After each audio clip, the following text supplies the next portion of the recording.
कृपा करो मुझ पर हरि सुख निधि सहजानंद। आपके गुणगान करने बुद्धि दो भगवंत। श्री स्वामीनारायण भगवान की जय। राधा कृष्ण देव की जय। उमापति महादेव की जय। जगदम्बे भवानी की जय। गुणातीतानंद स्वामी महाराज की जय। प्रमुख स्वामी जी महाराज की जय। महंत स्वामी जी महाराज की जय। सबको जय स्वामीनारायण। आप सबका स्वागत है शीतला यूट्यूब चैनल पर। मैं आप सबको रोज़ वचनामृत के अध्याय का पठन करके सुनाती हूँ और कोशिश करती हूँ कि मैं जो भगवान ने वचनामृत में जो बातें लिखी हैं उसको और अधिक समझा सकूँ। तो यहाँ पर आज मेरा वचनामृत है छठवां, जिसका नाम है विवेकी और अविवेकी। तो आज हम इसके बारे में जानते हैं कि दो प्रकार के पुरुष होते हैं, विवेकी और अविवेकी। तो विवेकी होने से क्या फ़ायदा है और अविवेकी होने से क्या नुकसान है, वहाँ पर भगवान हमें यहाँ पर यही समझा रहे हैं। तो आइए अब हम इसका पठन करते हैं। स्वामीनारायण हरे स्वामी जी ने बात कही संवत 1876 में मार्गशीर्ष शुक्ला नवमी को, यानी कि 25 नवंबर 1819 को श्री जी महाराज गड्ढा स्थित दादा खाचर के राजभवन में श्वेत वस्त्र धारण करके विराजमान थे। उनके मुखारविंद के समक्ष सभा में स्थान स्थान के मुनि एवं हरिभक्त उपस्थित थे। अब श्री जी महाराज ने कहा कि इस सत्संग में जो मुमुक्ष विवेकी होता है वह तो दिन प्रतिदिन अपने अवगुण देखता है और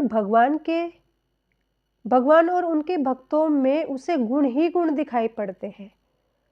भगवान एवं साधु उसके हित के लिए जो कठोर वचन भी कहते हैं उन्हें वह अपने हित के लिए समझता है और दुखी नहीं होता। ऐसा भक्त दिन प्रतिदिन सत्संग में महत्ता को प्राप्त करता है। तो यहाँ पर भगवान हमें विवेकी पुरुष के लक्षण समझा रहे हैं, यानी जिसके पास विवेक होता है वही सत्संग में और लौकिक या आध्यात्मिक हर प्रकार के मार्ग में वही आगे बढ़ सकता है। तो यहाँ पर भगवान समझा रहे हैं कि जो मुमुक्ष विवेकी होता है वह दिन प्रतिदिन अपने अंदर अवगुण देखता है। यानी कहते हैं ना, जब हम किसी की तरफ एक उंगली करते हैं तो 4 उंगलियां हमारी तरफ होती हैं, लेकिन वो हमें किसी को नहीं दिखाई देती, हमें वो एक उंगली ही दिखाई देती है। तो उसी प्रकार जब तक भक्त सच्चा वही होता है जो दूसरों में अवगुण ना देखकर स्वयं के अवगुणों को देखे।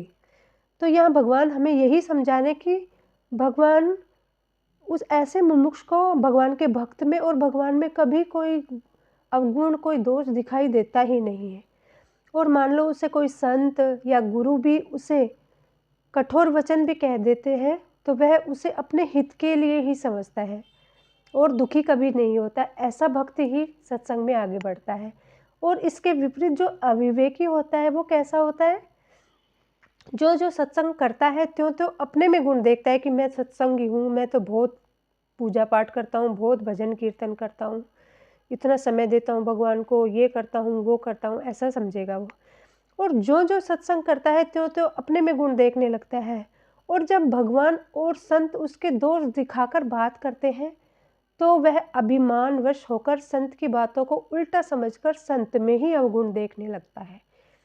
तो यहाँ पर कितना सुंदर महाराज हमें समझा रहे हैं कि जो अविवेकी पुरुष होता है तो वो भगवान के निमित्त थोड़ा सा भी करेगा तो उसको बहुत बड़ा समझेगा अपने आप में।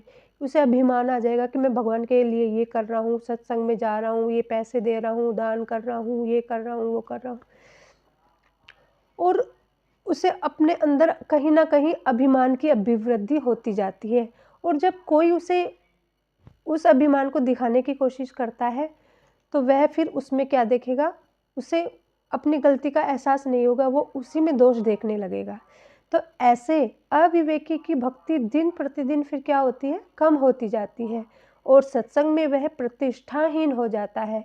अतः अपने गुणों के अभिमान का त्याग करके शूरवीरता से भगवान एवं भगवान के संत में दृढ़ विश्वास रखें तो उसका अविवेक क्या होता है, दूर हो जाता है और सत्संग में वह महानता को प्राप्त करता है।